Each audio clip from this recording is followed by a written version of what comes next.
Welcome to the Genius Factory. Enjoy the video. Sign in to the same Google account for both services now because YouTube Premium links to your account preferences. Open Google Home and confirm your Nest Mini appears. This verifies device registration.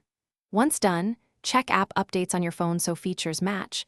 Outdated apps block linking. Make sure the Nest and phone are on the same Wi-Fi network since local discovery happens over LAN. This immediate setup step saves time in the next actions. Now link services. In Google Home, go to Settings, then Music. Locate YouTube Music among providers. Tap Link Account and pick the Google account that has YouTube Premium. This is critical since Premium enables background playback and ad-free audio. Grant the requested permissions so Nest can access your library and subscription status.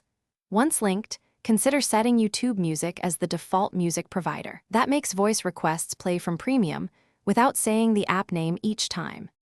Finish by testing playback. Say, "Hey Google, play song on YouTube Music." Listen for ad-free audio and confirm it uses the linked account. If it doesn't work, reboot the Nest Mini and your phone, then recheck that both devices use the same Google account and Wi-Fi. Many failures come from account mismatches.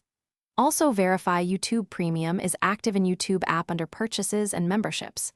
If issues persist, unlink and relink YouTube Music in Google Home to refresh permissions.